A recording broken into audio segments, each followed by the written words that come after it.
4월 한 달간 수요 예배 이 설교를 맡으면서 힘들지만 은혜로운 한 달을 보낸 것 같습니다. 지나다 보니 4월이 참 특별하다라는 생각이 듭니다. 사자라는 의미도 있겠지만 희노애락이 다 들어있다라는 생각이 듭니다. 춥기도 하다가 덥기도 하다가 고난이 있다가 기쁨이 있다가 여러 가지 일들이 지나갔습니다. 꽃도 만발하게 되고 이제 야외 예배도 다니시게 되었고 생동감이 넘치고 다양한 일들이 있는 달이었다라는 생각이 듭니다. 그렇게 한 달을 함께 하였음이 은혜였습니다. 특별히 세상에는 이제 꽃이 막 만발하였지만 여기는 한 달 동안 꽃보다 더 아름다운 우리 분들과 함께 보낼 수 있어서 참 따뜻했습니다. 옆에 계신 분들과 이렇게 축복하겠습니다. 함께 예배드려서 행복합니다.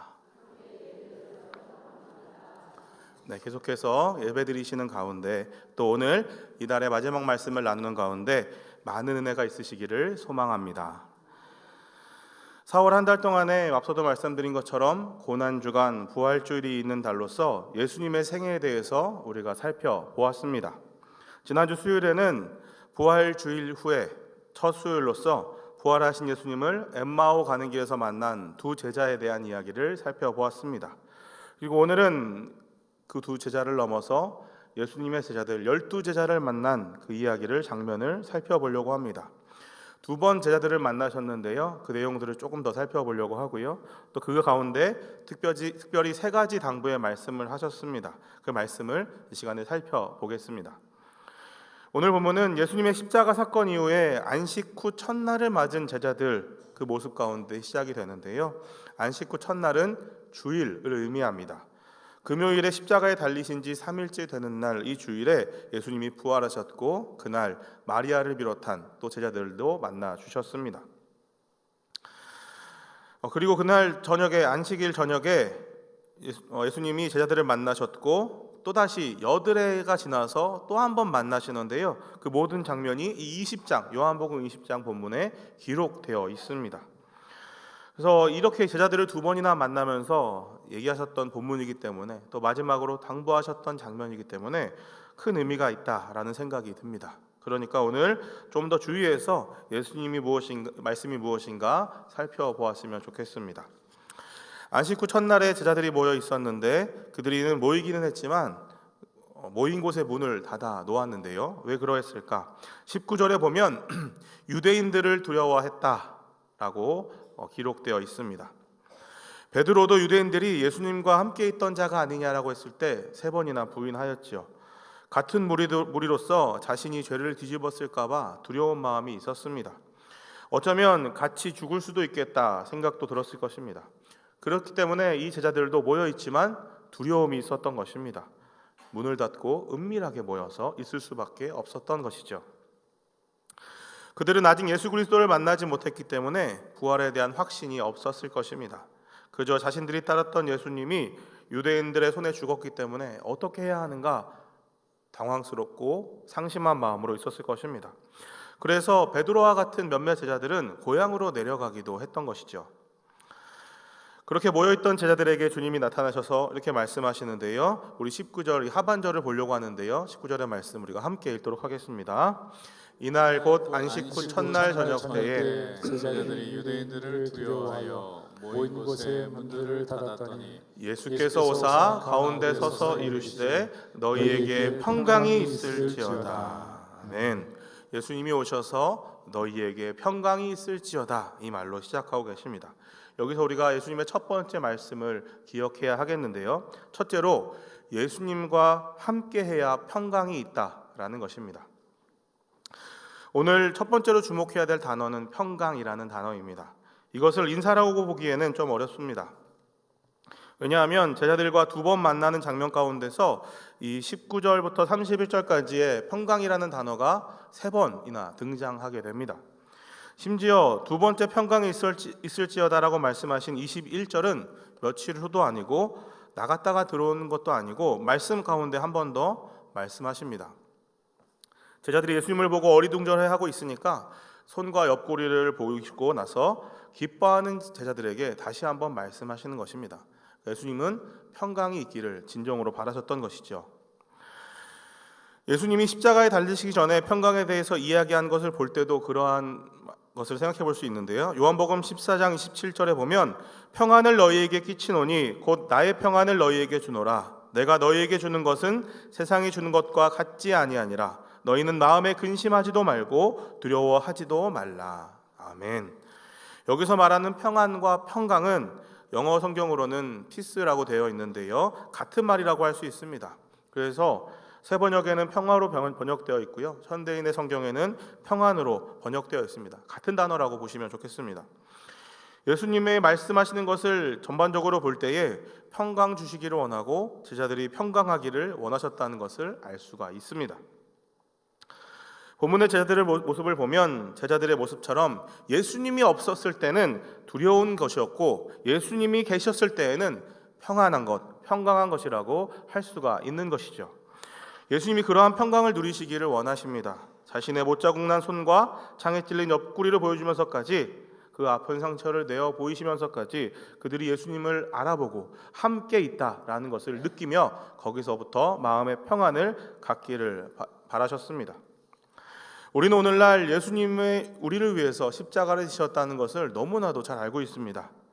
그분의 손과 옆구리를 이미 우리는 수천 년 동안의 교회의 역사를 통해서 나의 신앙의 여정을 통해서 수도 없이 보아왔고 경험해 왔습니다.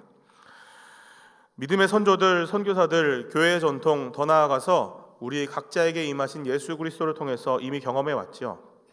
그래서 우리는 예수님과 동행하면 어디서나 하늘나라이고 또 악을 골짝 빈들에도 갈 수 있다. 그러한 고백을 쉽게 드리게 되었습니다.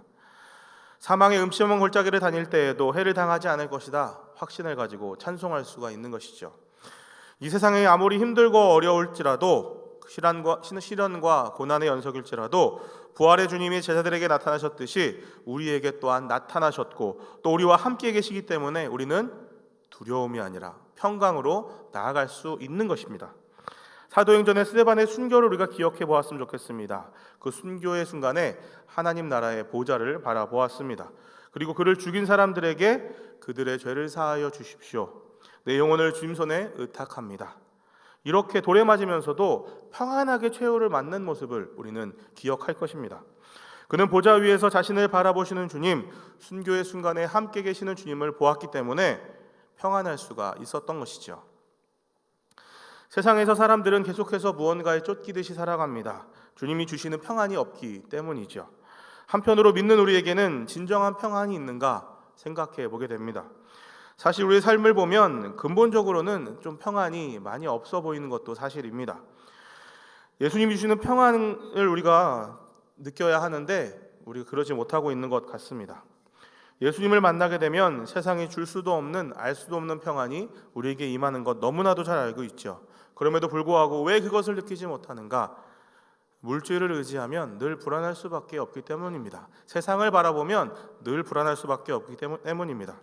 막연한 미래에 대한 불안이 있을 것입니다. 그렇기 때문에 우리는 더욱더 예수님을 의지해야 합니다. 그리고 그분이 주시는 평강을 누려야 합니다. 지금 이 말씀도 우리에게도 동일하게 적용해야 하는 것이지요. 너에게 평강이 있을지어다. 그 평강을 주시옵소서. 그러한 마음으로 또 살아가야 하는 것입니다. 이 부활의 계절에 우리가 누려야 할 것이 그것입니다. 주님의 평강을 누려야 합니다.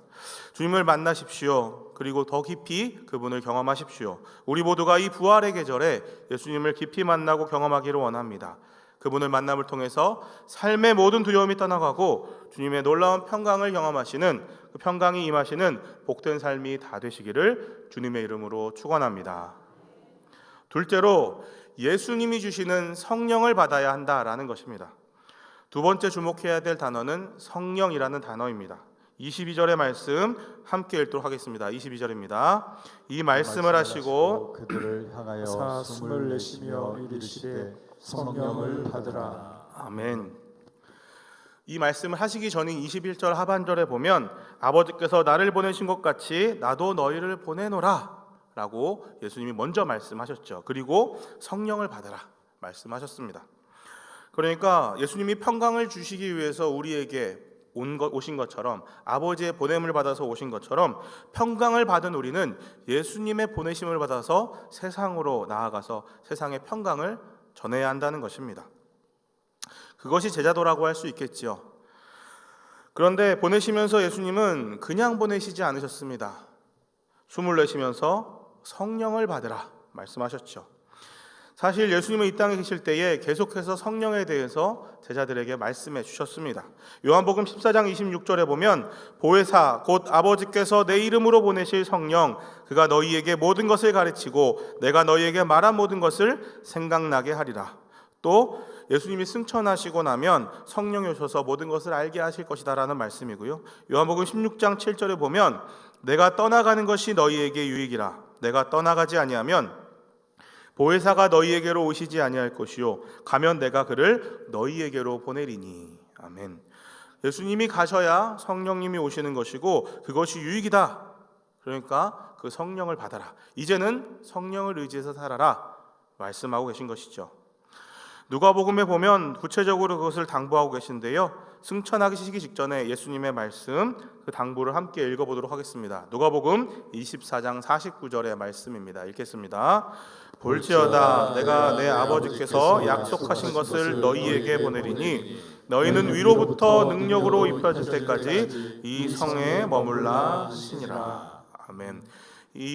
여기서 말하는 위로부터 입혀질 것을 분명히 말씀하시고 이 누가복음에서 말씀하신 것을 사도행전에서 이 같은 누가가 기록한 사도행전에서 언급하시는데 저 빨간 것을 보시면 약속하신 것을 기다리라 말씀하시죠. 그 앞서 위로부터 올 능력 성령을 기다리라 이 말씀을 하고 계신 것이고요. 성령을 기다렸던 제자들에게 오순절에 성령이 임함을 통해서 그 능력이 나타나는 것을 경험하게 되는 것이죠. 그래서 성령 충만한 제자들은 이제 방언을 하기 시작했고 이때부터 성령의 역사가 시작된 것을 알 수가 있습니다. 능력이 나타났기 때문에 복음은 삽시간에 유대를 넘어서 이방에까지 그들을 지배했던 로마에까지도 퍼지게 되었습니다. 예수님을 3번 부인했던 베드로도 이 성령의 능력 가운데서 변화되었습니다. 그래서 그들은 어부였지만 이제는 사람을 낚는 어부가 될 수 있었습니다. 그래서 말씀을 지혜롭게 전했고 한 번 설교할 때마다 3,000명, 5,000명이 회심하는 역사가 있었다는 것, 그것이 사도행전의 기록입니다. 그가 어부이고 범인인 줄 알았는데 어디서 이러한 지혜가 생겼는가 사람들이 생각하는 그러한 내용도 사도행전에 기록되어 있죠. 그에게 능력이 임했던 것이죠. 성령이 임한 그에게 지혜의 영이 임했던 것입니다. 그뿐입니까? 병든 자도 치유했고 죽기도 하고 죽은 자까지 살리기도 한 역사가 베드로에게 있었습니다. 게다가 빌립 집사도 그러한 놀라운 역사를 일으켰습니다. 그것이 바로 성령의 능력이라고 할 수 있습니다. 예수님의 보내심을 받은 삶을 살아가는 사람들은 누구나 이러한 성령의 놀라운 역사를 경험할 수 있는 것입니다. 이것이 예수님이 말씀하신 성령님이 오셨을 때의 유익이라고 할 수 있는 것이죠. 예수님은 예수님의 제자로 이 땅을 살아가는 우리에게도 동일하게 성령을 부어주실 것입니다. 지금도 예수님은 우리에게 찾아오셔서 성령을 보내주시고 성령과 함께 동행하면서 이 땅에서의 삶을 능력 있는 삶으로 살아가기를 원하고 계십니다. 예수님이 제자들에게 말씀하셨듯이 성령을 받으라 이 말씀처럼 저희 모두가 성령을 받기를 원합니다. 성령 충만을 사모하며 기도하십시오. 반드시 성령의 능력이 임할 줄로 믿습니다. 저와 여러분 가운데 이 땅을 예수님의 제자로 살아가면서 성령을 받아서 성령의 놀라운 역사, 성령 충만한 삶으로 살아가시는 저와 여러분이 될 수 있기를 주님의 이름으로 축원합니다. 셋째로 예수님은 우리가 믿음으로 살아가기를 원하신다라는 것입니다. 셋째로 우리가 주목해야 할 단어는 믿음입니다. 우리가 흔히 도마를 의심 많은 사람이라고 이야기하죠. 성경의 도마는 늘 예수님께 질문하고 의심하는 모습을 보여주었습니다. 왜 믿지 못하는가? 그 한 가지가 이유가 나오는데요. 25절에 보면 12제자 중에 한 명인 도마는 예수님이 오셨을 때 함께 있지 않았다라고 기록하고 있습니다. 그러니까 다른 사람들이 이미 주님을 보고 확신에 차 있는데 도마는 보지 못했지요. 그래서 내 손가락을 그 못자국에 넣으며 내 손을 그 옆구리에 넣어보지 않고는 믿지 아니하겠노라. 도마는 이렇게까지 이야기합니다. 의심의 말을 하고 있습니다. 다시 말하면 보지 못했고 그 자리에 없었기 때문에 믿지 못하고 있다라고 생각할 수 있는 것입니다. 그러니까 있어야 할 그 자리에 있는다는 것 중요하다라고 할 수 있습니다. 그 자리에 없으니까 제자들과 같은 은혜를 누리지 못하고 있는 것이죠. 성도들은 은혜의 자리, 있어야 할 자리에 있어야 합니다. 예배 자리를 삼아야 되고 예배의 자리를 지켜야 하는 것이죠. 자리를 함부로 벗어나지 마십시오. 그리고 있어야 할 자리에 있음으로 인해서 주님이 주신 은혜를 우리 모두가 함께 받아 누리기를 원합니다. 일주일이 지나서 예수님이 오셔서 다시 평강을 말씀하시고는 도마를 바라보시는데요. 27절의 말씀 우리가 함께 읽겠습니다. 27절입니다. 도마에게 이르시되 내 손가락을 내밀어 내 손을 보고 내 손을 내밀어 내 옆구리에 넣어보라. 그리하여 믿음 없는 자가 되지 말고 믿는 자가 되라. 아멘. 예수님은 그렇게 의심의 말을 했던, 제자로서는 할 수 없는 말을 했던 도마의 마음을 아시고 기꺼이 손과 옆구리를 내어 주십니다. 앞에서는 보여주셨다고 하는데 여기서는 도마에게는 오히려 손을 만져보고 옆구리에 넣어보라고까지 말을 하시죠. 예수님은 한없이 관대하신 것처럼 보입니다. 사람의 생각으로는 다른 제자들이 증언했는데도 너는 왜 믿지 못하느냐라고 생각할 수 있을 텐데 끝까지 내어주시고 보여주십니다. 주님이 그렇게 우리들을 사랑하신다는 것이죠. 어쩌면 오늘날 우리도 그러한 생각을 하고 있지는 않은가 돌아보게 됩니다. 주님은 많은 은혜를 주셨는데 내 옆에만 해도, 옆 사람만 해도 많은 은혜를 받아 누렸는데 주님이 실제로 눈에 보여지고 만질 수 있어야만 믿을 수 있을 것처럼 행동하는 모습, 자꾸만 형상과 표적과 기사를 바라는 모습이 우리 가운데 있지 않는가 생각해 보게 됩니다. 요한복음 4장 48절에서도 가버나움에서 왕의 신하의 아들을 고쳐달라는 요구를 듣고 이렇게 책망하시죠. 예수께서 이르시되 너희는 표적과 기사를 보지 못하면 도무지 믿지 아니하리라. 표적과 기사, 보여지는 것을 자꾸만 요구한다는 것이죠. 예수님 지금도 도마에게 보여주셔서 그가 믿도록 하셨는데 그러면서 이러한 말씀을 동일하게 하시는데요.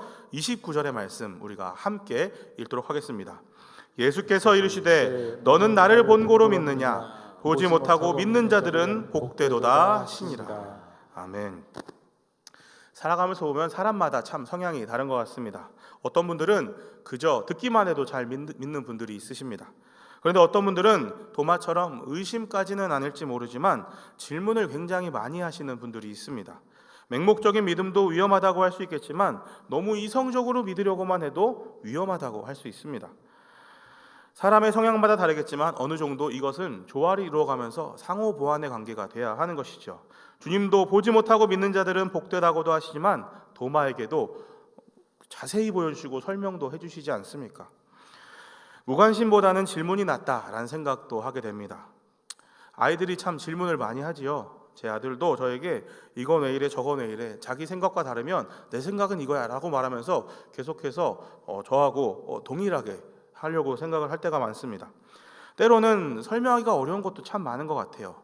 저조차도 그냥 관습적으로 온 것이 있고 어떤 것은 정말로 설명하기가 참 쉽지 않다 생각되는 것도 있습니다. 그래서 여러분도 한 번씩 해보셨을 것 같은데요. 원래 그런 거야 라는 말을 해보신 적이 있을 것이라고 생각이 됩니다. 질문이 힘이 들고 반복적으로 무차별적으로 들어오는데 버겁다고 생각될 때도 있습니다.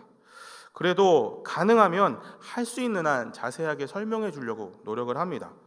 왜냐하면 그냥 받아들이기보다는 아이가 이해하고 받아들이고 스스로 생각하면서 자라가기를 바라는 마음으로 그렇게 하려고 애를 쓰고는 있습니다.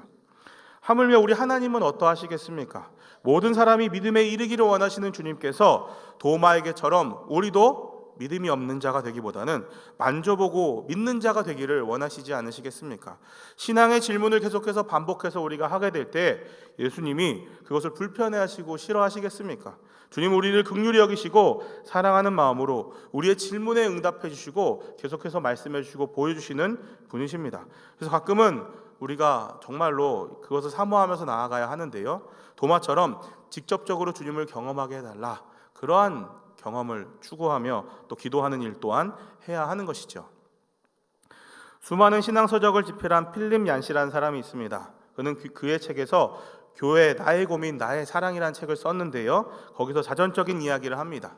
자신은 질문을 많이 하는 사람이었다고 합니다. 그 토론 문화가 익숙한 미국에서조차도 그냥 믿으라는 말까지 들었다라고 기록하고 있습니다. 그는 그 질문에 대해서 답을 찾기 위해서 수많은 교회들을 돌아다녔습니다. 그리고 그가 결국에는 답을 찾았을 때, 다른 말로 하면 예수 그리스도를 이해하고 만나게 되었을 때 수많은 사람에게 영향력을 미치는 그러한 작가가 되었습니다. 그의 책이 얼마나 많이 나와 있는지 한 번쯤은 보셨으리라 생각될 정도입니다. 12사도도 마찬가지지요. 다 선교를 떠났습니다. 그런데 그 중에도 도마는 다른 제자들보다 더 먼 곳으로 갔습니다. 알려지기로는 인도에 가서 복음을 전하다 순교했다. 그러니까 질문에 답을 추구했던 그가 예수님을 만나고 경험한 뒤로는 더 깊은 믿음 가운데 더 멀리 나아갔던 것이죠.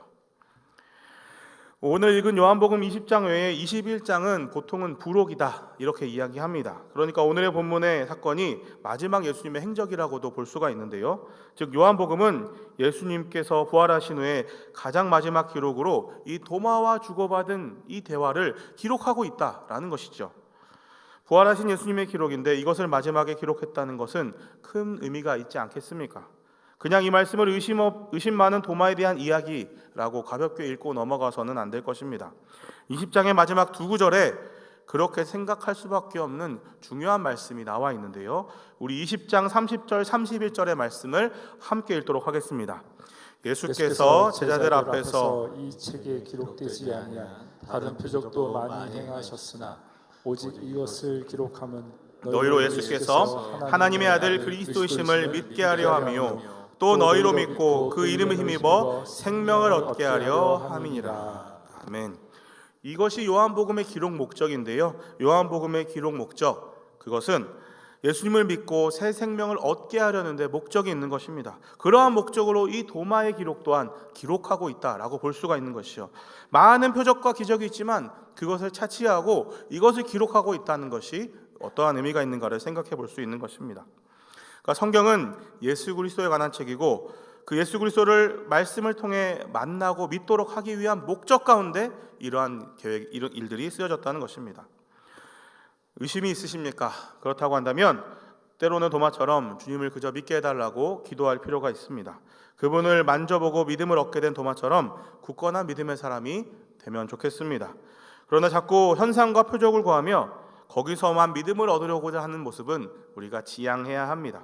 받은 은혜를 경험한 성령의 놀라운 역사를 그것을 잊지 말고 굳게 붙잡는 것 또한 필요한 것이죠. 나를 위한 십자가, 그것을 굳게 붙잡고 부활의 신앙으로 나아가는 것이 우리가 해야 될 궁극적인 신앙의 모습이라고 할 수가 있는 것입니다. 그래서 우리의 모든 삶을 진정한 믿음 가운데 흔들림 없는 삶, 승리한 삶으로 살아가시는 저와 여러분이 될 수 있으시기를 주님의 이름으로 축원합니다. 오늘 본문에 앞서서 의심 많은 도마가 하늘로 가서 거처를 마련하시겠다라고 했던 주님께 질문을 합니다. 그 길을 어떻게 알 수 있습니까? 의심 많은 도마, 그는 질문을 통해서 진리의 말씀을 듣게 됩니다. 그러니까 질문이 이렇게 중요하다라는 것이죠. 요한복음 14장 6절의 말씀 우리가 함께 읽도록 하겠습니다. 예수께서 이르시되 내가 곧 길이요 진리요 생명이니 나로 말미암지 않고는 아버지께로 올 자가 없느니라. 아멘. 주님만이 참 길이시고 진리이시고 생명이신 줄로 믿습니다. 우리가 이 질문을 통해서 도달해야 할 곳, 그 주님의 길로 나아가는 것이죠. 우리가 부활하신 주님을 바라보면서 우리가 계속해서 믿음 가운데 나아가기를 원하는데요. 그러한 질문 끝에 이러한 주님, 길과 진리와 생명 되신 주님을 만나고 우리가 해야 할 고백이 있다면 오늘 본문에 나오는 도마의 고백 28절에 보면 나의 주님이시요 나의 하나님이시니이다. 이러한 고백으로 우리가 귀결되기를 원합니다. 도마의 고백처럼 나의 주 나의 하나님으로 예수 그리스도를 깊이 만나는 은혜가 있으시기를 축복합니다. 그리고 이제 길이요 진리요 생명 되시는 주님을 믿고 의지하면서 길 대신 주님을 따라서 믿음의 길을 끝까지 걸어가실 수 있으시기를 간절히 바랍니다. 예수님은 제자들과 배에 있을 때 풍랑을 잠잠케 하셨지요. 또 물 위를 걸으시며 제자들 또한 물 위를 걸을 수 있다 말씀하셨습니다. 성도 여러분, 우리 삶 가운데 앞으로도 계속해서 많은 풍파와 역경이 있음은 너무나도 자명합니다. 그러나 풍랑도 잠잠케 하시는 예수님이 함께 하심으로 인해서 평안을 누리십시오. 더 나아가서 물 위를 걷는 믿음으로 모든 인생의 장애물을 넘어서십시오. 성령의 놀라운 역사가 우리 삶 가운데 있을 줄로 믿습니다. 말씀을 마치면서 이 주님의 마지막 세 가지 말씀을 따라서 옆 사람을 보면서 3번 축복하고 마치도록 하겠습니다. 평안하십시오. 성령 충만하십시오. 믿음으로 승리하십시오. 아멘. 오늘도 부활하신 주님과 동행하시는 가운데 주님이 주시는 평안과 성령 충만의 은혜, 믿음 가운데 승리하시는 인생이 다 될 수 있으시기를 주님의 이름으로 축원합니다. 기도하겠습니다. 하나님 아버지, 시간에 하나님 말씀 살펴보았습니다. 말씀 가운데 나온 것처럼 주님은 우리에게 평안 주시기를 원하시는 분이신 줄로 믿습니다. 우리 삶 가운데 주님을 만나고 주님을 깨달음으로 말미암아 진정한 평안이 임할 수 있도록 주님 우리 가운데 평안을 더하여 주시옵소서. 뿐만 아니라 성령 주시기를 원하시는 주님을 따라서 간절히 사모하고 바라고 기도하오니 성령 충만의 역사가 오늘 우리의 삶 가운데 임하게 하여 주시옵소서. 그러한 믿음을 가지고 나아갈 때 하나님 우리와 늘 동행하시며 승리하게 하실 줄 믿사오니 늘 믿음 가운데 승리를 경험하는 우리 모두가 될 수 있도록 역사하여 주시옵소서. 모든 것 감사드리오며 우리 주 예수 그리스도의 이름으로 기도합니다.